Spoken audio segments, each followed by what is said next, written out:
Welcome to the Many Shades of Green. Heard, well, right now you're being heard on malcolmpresents.com. Right. And you pick up the rest, Max. Right. It'll go through Hudson River Radio, and we have a very special guest waiting in the Zoom wing over there. So I'll start with our intro. Hi, I'm Maxine Margaret Rubin, along with my co-host Malcolm Berman, and this is the Many Shades of Green, our program that engages in conversations that move to inform, educate, activate, and raise your eco-consciousness through culture and politics, music, art, science, and community.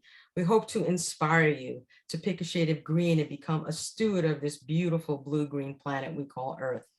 So hi Malcolm again, and hi Maya back there. And welcome back to the program. I'm going to do this poem. It's called "Our Environment is Made Up of Air, Water, and Land." It's kind of apropos. By Shatakshi Mohan Prakar Sinha.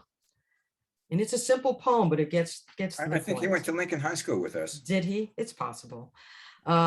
Environment is made up of air. It makes our living possible here. It is a common element we share. It should always remain clean and clear.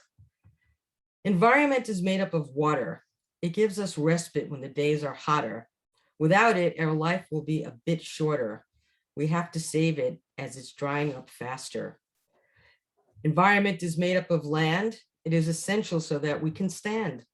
Some part of it is soil and some part of it is sand. We should take care of it as it makes our lives grand.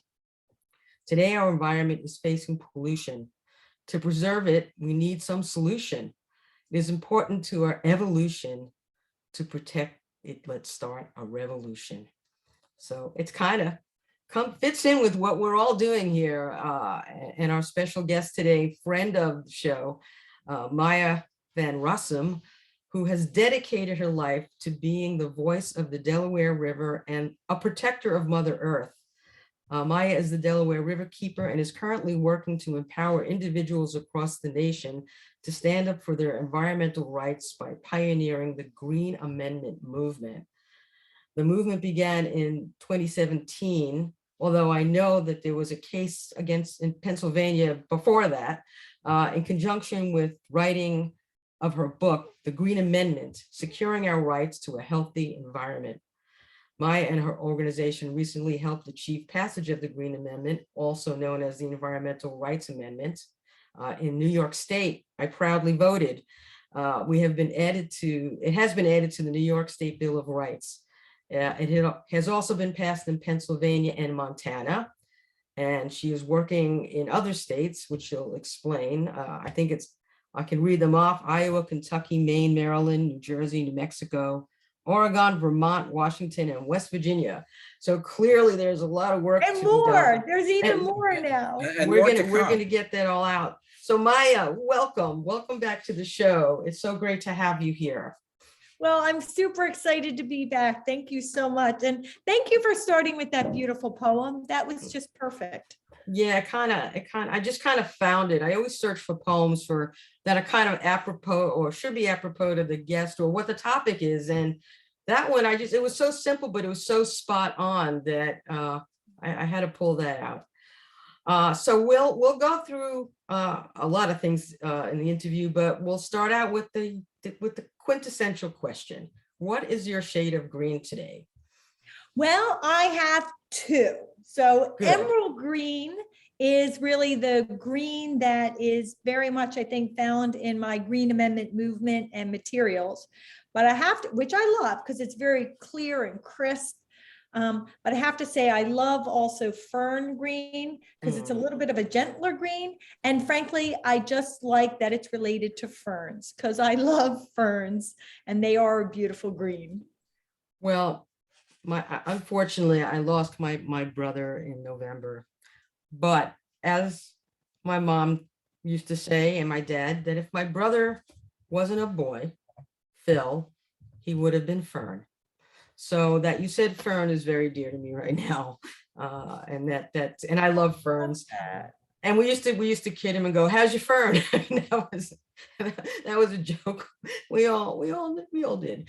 So now I see you have now the title Mother of the Green Amendment Movement.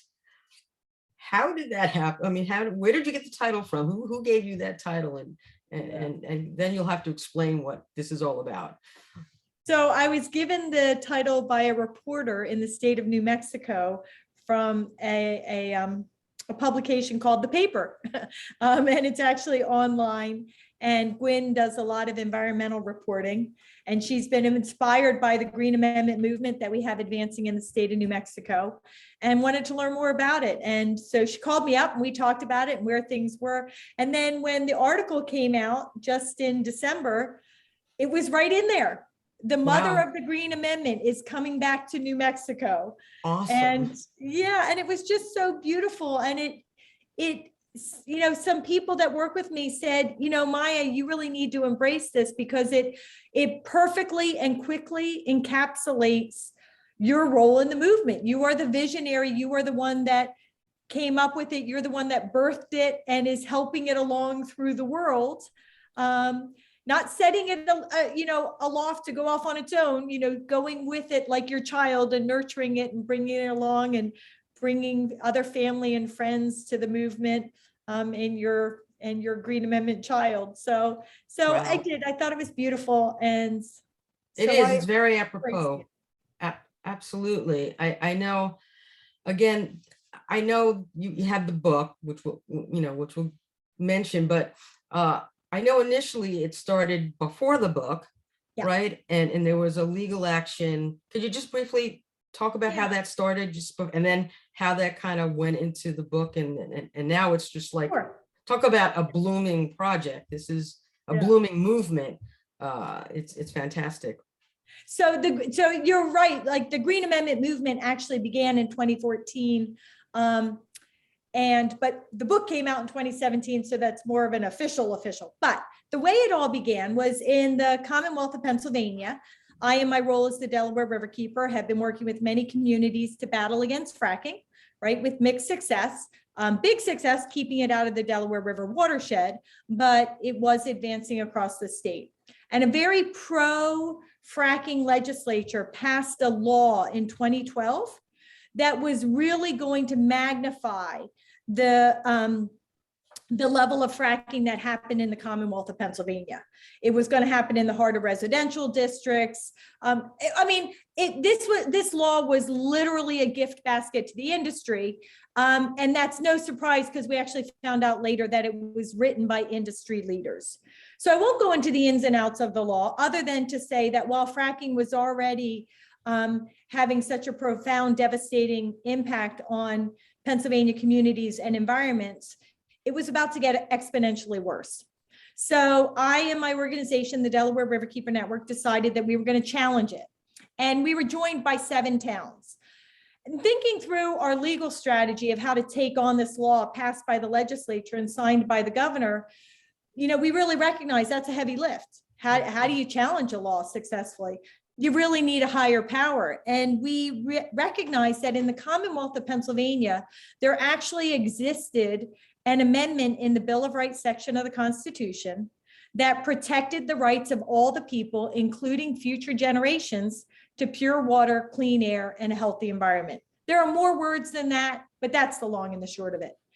The law had been ignored by the courts and by the government. The Pennsylvania Supreme Court decades ago had declared it to be just a policy statement and to not have any real legal strength. But we knew that was bad precedent and bad law. And so we were going to use this amendment, what I now call a Green Amendment, to challenge this pro-fracking law. And in so doing, not only defeat the law, but overturn that 42 years of bad precedent. And in the final analysis, we were successful. Wow, and we got a decision in December of 2013 out of a conservative Supreme Court written by the conservative Chief Justice that said that this pro-fracking law would, in fact, if the provisions we were challenging were allowed to advance, would violate the constitutional rights of the people of Pennsylvania to pure water, clean air, and a healthy environment. And in that moment, with that victory, we not only defeated some of the most devastating aspects of the law, but we breathed legal life into that long ignored environmental rights amendment. So how is that affecting I mean, is fracking continuing in Pennsylvania, I assume? I mean, Yes. has there been any lawsuits after that for people of communities trying to invoke the Green Amendment? There have been multiple cases within the fracking context and without the fracking context, where the Green Amendment has been relied upon to challenge bad laws, bad permits, bad decision-making, the misappropriation of environmental protection funds, and so much more. And we have a number of really powerful decisions out of the Pennsylvania courts, including the Supreme Court, that continue case by case by case to build the strength and the power of the Pennsylvania Green Amendment and help people understand what it means in different contexts. Right. But just like, when we got the Green Amendment in New York State just this past November. Yay. Yay. Was happy to put my little mark right there. I love that. But the thing is, we have that right now, but all the bad stuff doesn't instantly evaporate, right? We now have to put that amendment to work again, case by case, situation by situation, and build what it means and build its power and get it to be utilized in different contexts to secure protection. So in Pennsylvania, while the amendment had been there since 1971, it only got legal life in December of 2013. So it's almost as if it was just passed then.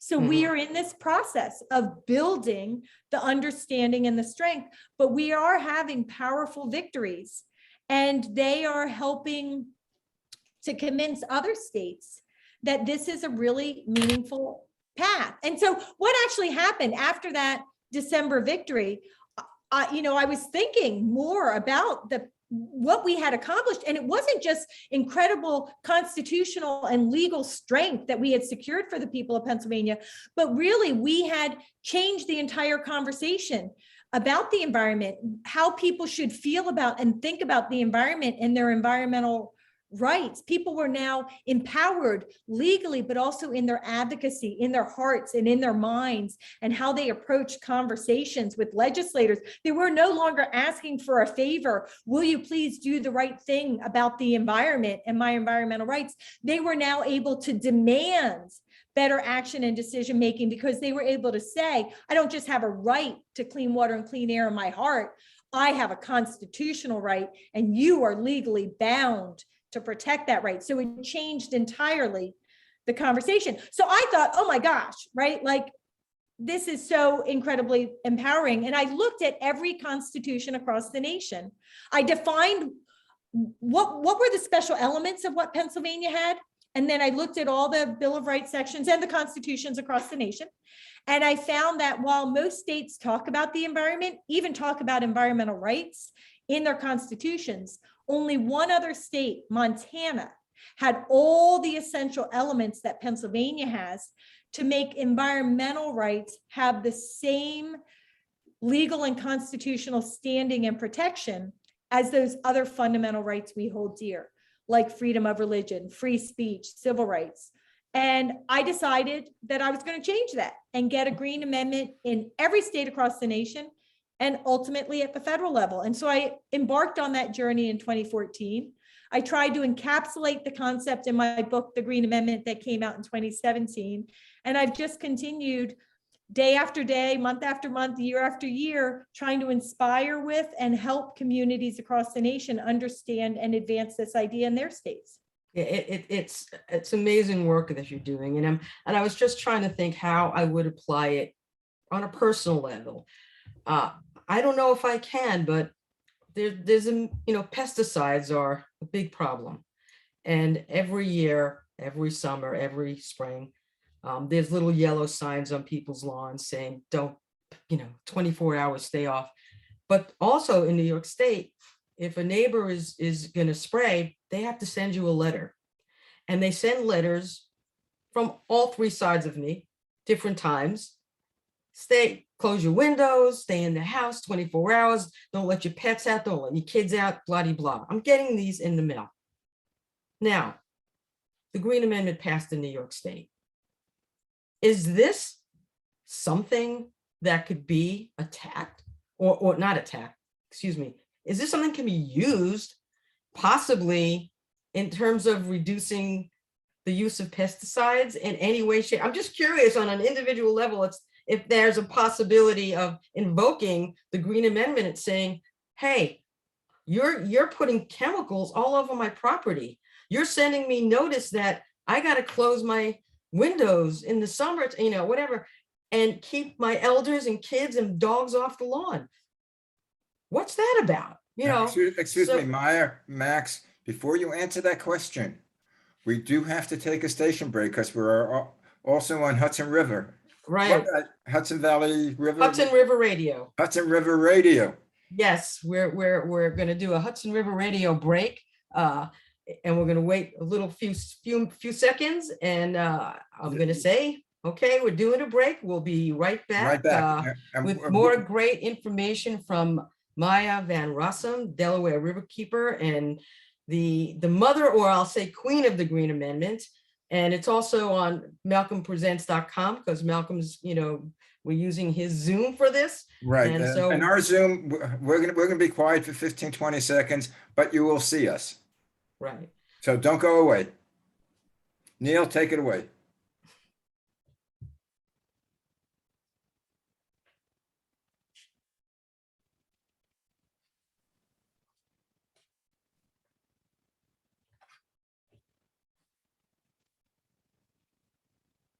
We're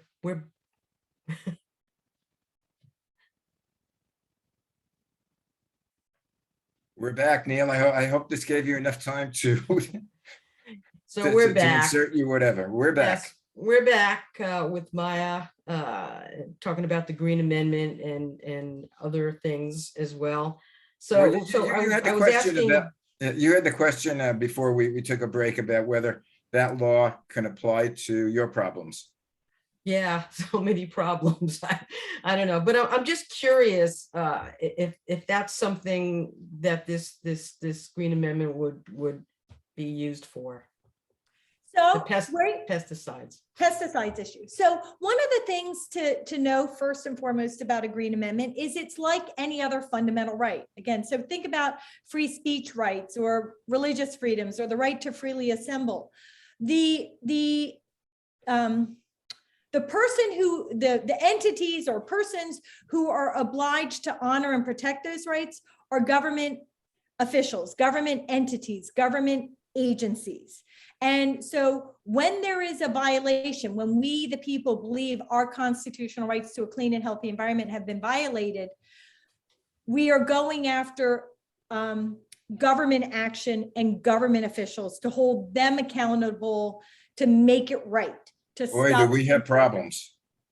So, well, but think about how much power government has that they utilize in ways that allow bad things to happen to people when it comes to the environment. And right now, we don't have a tool to hold them accountable because they are the ones who define the rules of the road by the laws they pass, the regulations they pass, and how they choose to interpret and implement them. But with we, the people, taking back our power and adding to the Bill of Rights section a constitutional right to a clean and healthy environment, we are now raising up our environmental rights so they are above all government action, all government entities, all government decision-making. And when we believe government is behaving in a way that will result in the violation of our constitutional rights, we can use this amendment to hold them accountable and get them to change their behavior.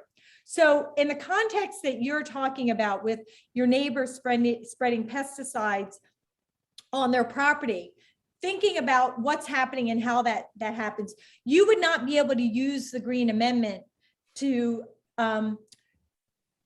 target, for lack of a better word, not sure the right way to say it, your neighbor. This isn't about a neighbor versus neighbor and get your neighbor to have to honor your constitutional right to a clean and healthy environment, because that's not their obligation. What you have to look for is the government action, the government decision-making. It might be a law, it might be a regulation, it might be a big broad brush permit that allows that activity to happen. That's sort of the first thing that you have to do. And then the second thing that you have to do is make sure that you are identifying an action that does rise to the constitutional level. And so while a single person spreading pesticides or herbicides on their property does have an environmental impact and may be deeply troubling, that is unlikely to rise to the level of a constitutional violation, the fact that the government allowed that to happen. But if one were to look writ large at a statewide program that allowed herbicide spraying, pesticide spraying to be happening across the state and was able to bring forth the science to show that this statewide program, when looked at together, was resulting in really powerful harm to human health, to air quality, to the environment, then you might start to find a pathway to use the amendment to change that behavior through litigation. But in the first instance, before you even get there, you might start to go to your town council members or your regulatory agencies or your legislators. And now, right, you don't have to hop to litigation. You could say, look, I have a constitutional right in New York to clean water and air and a healthful environment. And we've got pesticides being used rampantly across the state. And bring your personal story and say, I want you as my legislator to protect my right to clean air, to a healthful environment, because my human health is being harmed by this use. You need to put forth legislation to change this, right? So you might go at it one of two ways, but if you go at it from the litigation way, you're going to have to make sure that, again, it rises to the constitutional level and you're looking for government action. And it is going to be a high hurdle and a high bar. But you could also just begin with good old-fashioned advocacy and saying to your legislator, I have this constitutional right. You're my legislator. What are you going to do about it? And if you're not going to do anything about it, next time they're running for political office, maybe you'll ask their challenger that same question. Maybe their challenger will have a better answer, and maybe they're the ones that are going to get elected to office. Well, my state senator, Pete Harcum, and my assemblyman, Chris Burdick, sponsored the Green Amendment in New York State. So I can call them and go, what's the deal? You know, What's the deal? Yeah. Yeah. I was happy they sponsored it. I will say, thank you guys for sponsoring this, but Good question, Maya, on a practical level. Mhm. If let's say a large company is continuing to do fracking, does the government automatically step in, or does the government then have to bring a lawsuit against them? Well, so again, thinking about the constitutional obligation. So the government wouldn't bring a legal action against the corporate entity, the fracker, because the fracker is not responsible for protecting the constitutional rights of the people. The government is. And so what you would be looking to, if you had a new fracking operation that was being permitted or was being allowed, you might look at the terms of the permit, or you might look at the regulations or the laws that are allowing that new industrial operation to be placed in that location. And then you would have to challenge that government action and say that government action is resulting in a constitutional violation of my rights. And it's all very fact specific. You know, if that industrial fracking operation is happening out in the middle of nowhere, you might have a harder time, let's say, challenging the permit that allowed it to go there. If it's a fracking operation that's being placed in the heart of an already overburdened environmental justice community that already is suffering from devastating air pollution and water pollution, you might be able to say, look, the permitting of this new industrial operation in our already overburdened community is taking this to a whole new level and is now tipping the balance so that this approval is a constitutional violation of my right to clean water and air. So there are two different things. Or you might step back, right? And you might look at, like we did with that devastating pro-fracking law, that Act 13, and say, when you look at all the aspects of this law and how it operates and how it's literally forcing fracking operations into the heart of residential communities, stripping municipalities of their zoning authority when it comes to the fracking industry versus every other industry, maybe you have a different kind of argument. So it's all very case specific, but you always have to look for, what is the government action? What is the impact that I can demonstrate using facts, science, and impacts? And does that rise to a constitutional violation? And so it's a lot to think about if you're looking to bring a legal challenge. But it is a very powerful tool that doesn't exist if you don't pass it. Right, but what I'm saying is, on the practical thing of, from looking at what the government does and what private industry does, private industry has the money. They have the will for it to continue. Sometimes the government just, they have the law, but they don't enforce it.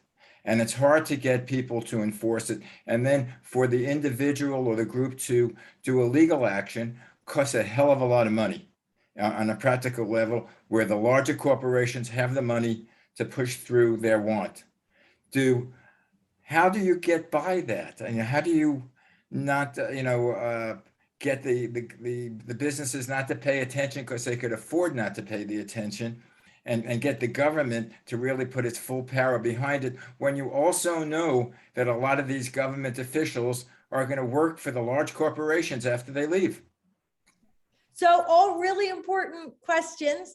And so, one of the things that I think is very empowering about a Green Amendment is that it changes the conversation when you're talking about and looking at who's going to get elected to office, because you're right, that's where it starts. But right now, often with those government officials, right now, well, other than New York, Pennsylvania, Montana, those government officials in New Mexico and all the other places, right, where things are happening, there is no obligation. In New York now, there is a constitutional obligation. So first and foremost, you try to use that with the existing legislators and appeal to their constitutional obligation to protect your rights. Next off is when there is an election that's coming forth at any level of government, because the Green Amendment applies to all government levels. It's not just the state legislature. It's not just the Department of Environmental Quality or Environmental Conservation or the New York City DEP. It's the town council. It's everybody.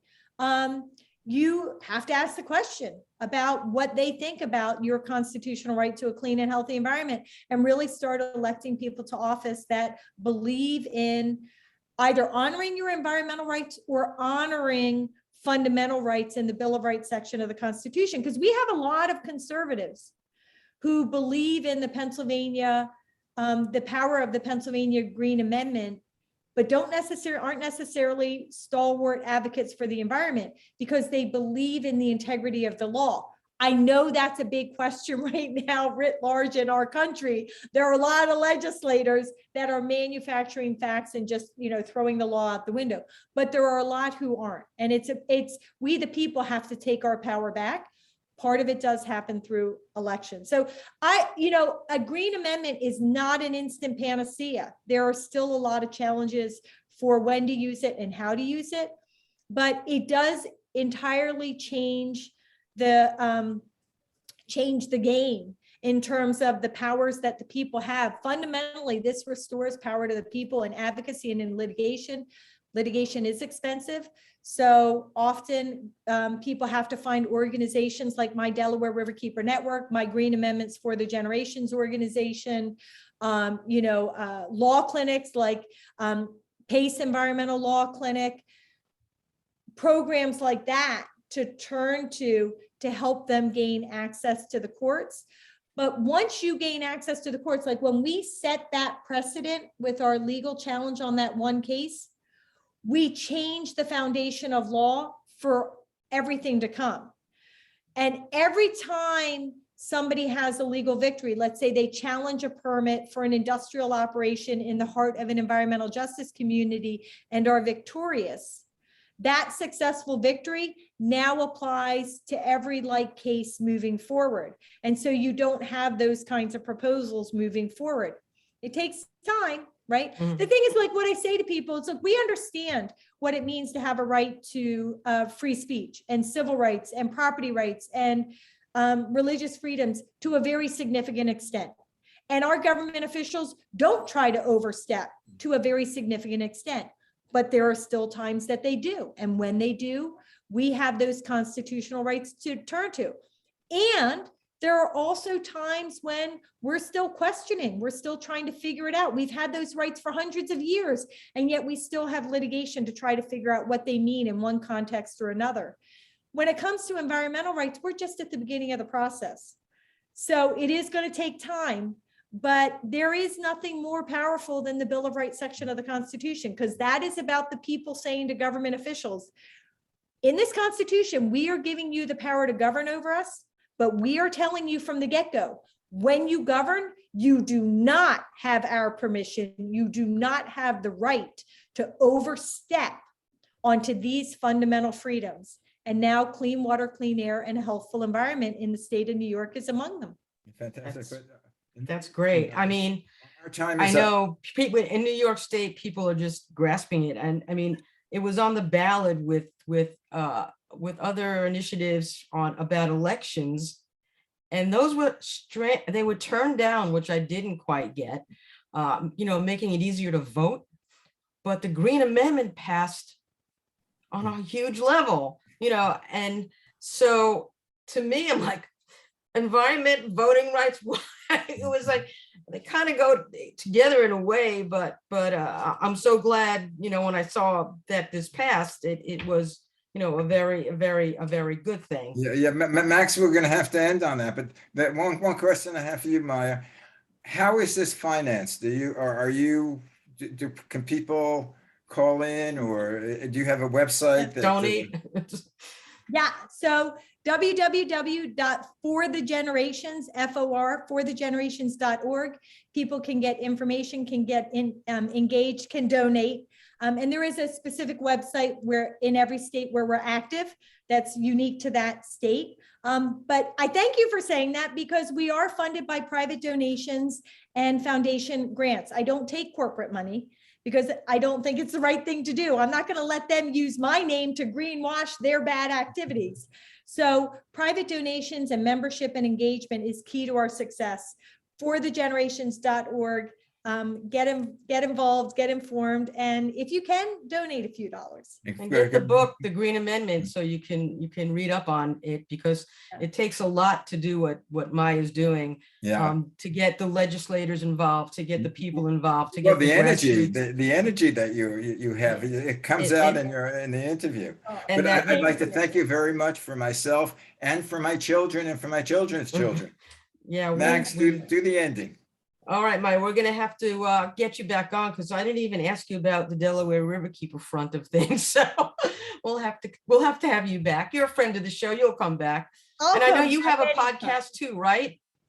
Yes, my daughter and I are doing a podcast, Green Genes, GENES. Awesome. Green Genes. And I love you it. can find out about that on the website. Yeah. Okay, I'm gonna check it out. idea. I actually tried to get through on Spotify the other day, but my computer's been weird. So Max, anyway, Neil is chafing at the bit. yes. If Neil were here, I'd be getting break signs all up. All right, so I will do my outro here, and I thank Maya again for being on, and thanks for joining us for the Many Shades of Green. For more info and shows, go to hudsonriverradio.com and malcolmpresents.com. Check out the manyshadesofgreen.com. Tweet us your thoughts at TM Shades of Green. Follow us on Instagram and Facebook. And please subscribe to our podcast. I'm going to shout out to Neil. I don't know where he is now. Usually we're waving at him. Brian, I hope we get well, whatever needs to be fixed. And thanks, Malcolm, for coming to the plate to get this down today. And remember to pick a shade of green and raise your eco-consciousness. I'm Maxine Margot Rubin, and we'll catch you again next time. Meet you next week. Thanks, Thank you Maya. for all you Don't- do. Maya, thank you so much. I really appreciate you coming on. I'll send Molly the information. I know Neil's gonna have to edit things or do whatever he's gonna do. And we'll just Well, put this I on love your show and I'm Uh, happy to be on. And thank you, Malcolm, for helping make today happen. Yeah. Bye. All right. Thanks, Maya. We'll be back in touch, and thank you for everything you're doing. If I can do anything from my end, let me know. Bye, You're guys. awesome. Thank you. Oh, and one quick thing. I'm gonna send some information to you about, I didn't get to mention it on the air, but that the Button Hook Forest thing. Oh, yeah, about- please do. Because if Please do. we got actually, we have Reverend Fletcher Harper on the show a few times, and Cool. he's Green Faith, right? And so he's on board, and some other organizations are on board, and we'd love to have you. Maxine, next time. Bye. All right, guys, take care. Bye.